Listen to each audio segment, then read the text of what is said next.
అమాయకుడైన వ్యక్తి,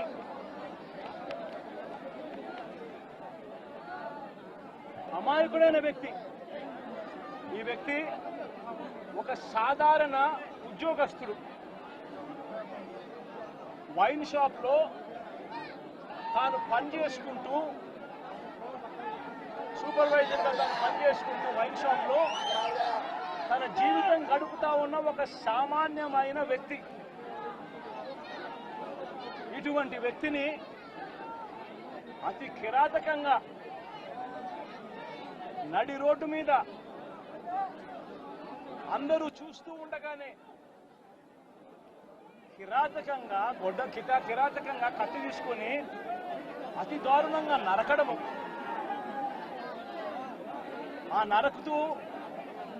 నరుకుతూ వైఎస్ఆర్ కాంగ్రెస్ పార్టీకి సంబంధించిన సానుభూతి పరులందరినీ కూడా ఈ మాదిరిగా మేము నరుకుతాము అని చెప్పి రాష్ట్ర వ్యాప్తంగా ఒక మెసేజ్ పంపించడం కోసం అతి కిరాతకంగా నడి రోడ్డు మీద ఒక వ్యక్తిని నరుకుతాం.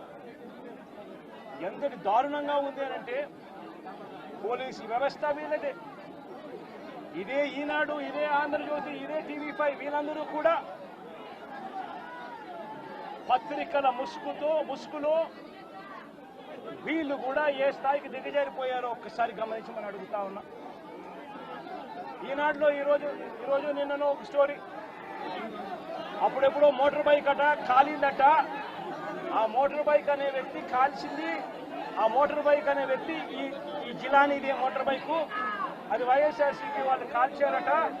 అందుకనే తర్వాత 2 ఏళ్ల తర్వాత ఇది జరిగిందట అని చెప్పి ఒక దిక్కుమాలిన అబద్ధం చెప్తా ఉన్నారు. నిజంగా వీళ్ళు పత్రికలా, వీళ్ళు ఏమైనా పేపర్లా, టీవీలా? నిజంగా వీళ్ళంతా కూడా సిగ్గుతో తలంచుకోవాలి వీళ్ళు చేస్తా ఉన్న దుష్ప్రచారాలకు, అబద్ధాలకు. తీరా చూస్తే ఆ మోటార్ బైక్ ఎవరిది అని అంటే ఆ మోటార్ బైక్ జిలాంది కాదు. ఆ మోటార్ బైక్ ఆసిఫ్ అనే వైఎస్ఆర్సీపీకి సంబంధించిన వ్యక్తిది.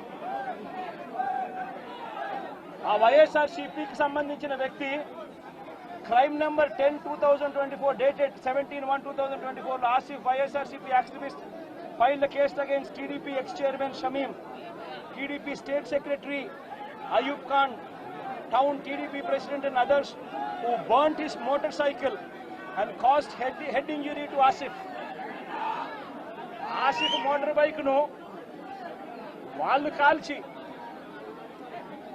ఆసిఫ్ ను గాయపరిచి, ఆ గాయపరిచిన కేసును ఆసిఫ్ 17/1/2024లో కేసు పెట్టి క్రైమ్ నెంబర్ కూడా 10/2024 డేటెడ్ అని చెప్పి క్రైమ్ నెంబర్ కూడా రిజిస్టర్ అయింది. ఆ ఫోటో తీసి ఎప్పుడో జరిగిందని చెప్పి చూపించి ఆ కేసు మోటార్ బైక్ కేసు అప్పట్లో పోలీసులు తీసుకోలేదు అని చెప్పి మళ్ళీ పోలీసుల మీద కూడా ఒక తప్పుడు ప్రచారం మళ్ళీ పోలీసుల మీద కూడా వేసి, అసలు జరిగిన ఇన్సిడెంట్ ఎప్పుడు అని అంటే ఇది 17/1/2024 జరిగినది. ఎవరి బైక్ నాకు కాలింది అని అంటే ఆసిఫ్ బైక్ కాలింది. ఆసిఫ్ ఎవరు అని అంటే వైఎస్ఆర్సీపీ మనిషి. చేసింది ఎవరు అని అంటే తెలుగుదేశం పార్టీకి సంబంధించిన Telugu Desam X chairman Shamim, Telugu Desam state secretary Ayub Khan. వీళ్ళంతా ఎంత దారుణంగా ఫ్యాక్ట్లను ట్విస్ట్ చేసి, ఎస్పీ అనే వ్యక్తి కొత్తగా వస్తాడు, వచ్చిన 3 రోజుల కిందటే ఎస్పీ వస్తాడు. ఎస్పీ వచ్చిన 3వ రోజు హత్య జరుగుతుంది. ఇన్సిడెంట్ జరిగిన గంటలోపే ఎస్పీ బయటకు వచ్చి ఇది ఇద్దరు వ్యక్తిగత విషయాల వల్ల వాళ్ళకున్న మధ్యలో ఉన్న గొడవల వల్ల ఒకరిని ఒకరు చంపుకున్నారు అని చెప్పి తప్పుడు మాటలు మాట్లాడుతూ అబద్ధాలు చెప్తా ఉన్నాడు. నేను అడుగుతా ఉన్నా, కేసు పెట్టారని అంటా ఉన్నారు, కేసు పెట్టామని అంటా ఉన్నారు. నేను అడుగుతా ఉన్నా, మరి కేసు పెట్టినప్పుడు ఈ కేసులో ఉట్టి ఆ జిలాన్ అనే ఒక వ్యక్తి మీదనే కేసు పెట్టి వదిలేయడం ఏమిటి? ఈ ఫోటో ఏమిటి? ఈ ఫోటో కనపడటం లేదా? సాక్షాత్తు స్థానిక ఎమ్మెల్యే భార్యకు కేక్ తినిపిస్తా ఉన్నాడు ఈ చంపిన వ్యక్తి, జిలాన్ అనే వ్యక్తి. అంటే వీళ్ళ మధ్య సంబంధాలు ఎంత బలంగా ఉన్నాయి అని చెప్పడానికి ఇంతకన్నా నిదర్శనాలు కావాలన్నా? తెలుగుదేశం పార్టీ ఎమ్మెల్యే భార్యకు కేక్ తినిపిస్తా ఉన్నాడు.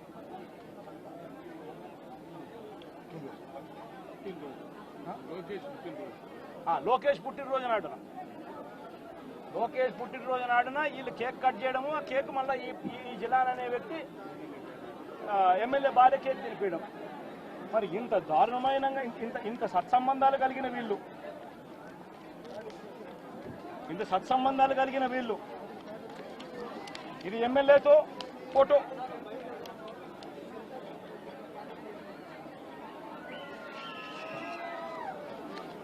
ఈ అయూబ్ ఖాన్ తో ఫోటోలు ఇవన్నీ.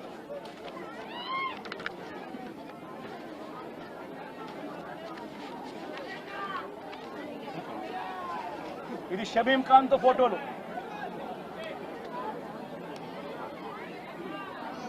మరి వీళ్ళెవరు కేసులో ఎందుకు లేరు? వీళ్ళందరి మీద కేసు ఎందుకు పెట్టలేదు? ఇంతకన్నా అన్యాయం ఎక్కడైనా ఉంటుందా? ఇంతటితో ఆగిపోవడం లేదు. మిథున్ రెడ్డి విషయం కూడా నిన్న కూడా మీరు అంతా చూశారు మీ కళ్ళతో. సాక్షాత్తు ఒక సిట్టింగ్ ఎంపీ తన నియోజకవర్గంలో తాను తిరగకూడదా? పుంగనూరు అనేది తన నియోజకవర్గం, తన పార్లమెంట్ సెగ్మెంట్ లో ఒక నియోజకవర్గం పుంగనూరు. ఆ పుంగనూరుకు ఎమ్మెల్యే వాళ్ళ నాయన పెద్దిరెడ్డి రామచంద్రారెడ్డి. ఆ నియోజకవర్గంలో తాను రెడ్డెప్ప అని చిత్తూరుకు సంబంధించిన ఎక్స్ఎంపీ, ఆయన కూడా పుంగనూరులో నివాసుడు. ఆయన ఇంట్లో కూర్చొని ఉంటే ఏకంగా ఇంటిని దిగ్బంధం చేసి, ఇంటి మీద రాళ్లు వేసి, కారును ధ్వంసం చేసి, రెడ్డెప్ప కారును కాల్చేసి పోలీసుల సమక్షంలోనే ఇవన్నీ జరుగుతూ ఉన్నాయి అని అంటే, ఇంతకన్నా దారుణంగా లా అండ్ ఆర్డర్ పరిస్థితి, ఇంతకన్నా దారుణంగా దిగజారిపోయిన పరిస్థితి ఎక్కడైనా కనిపిస్తుందా? దొంగ కేసులు పెడతా ఉన్నారు, పోలీసులను ప్రేక్షక పాత్రగా పోషించే కార్యక్రమం చేయిస్తా ఉన్నారు. చివరికి ఏ స్థాయిలోకి లా అండ్ ఆర్డర్ వెళ్ళిపోతా ఉంది అని అంటే, లా అండ్ ఆర్డర్ గురించి పట్టించుకునే పరిస్థితిలో పోలీసులు ఎవ్వరూ లేరు. తాను ముఖ్యమంత్రి పదవిలోకి ఎక్కాడు.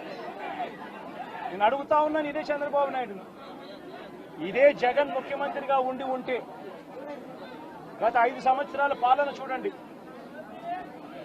ప్రతి క్వార్టరు ఆ 3 నెలలు అయిపోయిన వెంటనే విద్యా దీవెన మరుసటి క్వార్టర్లో వచ్చేది.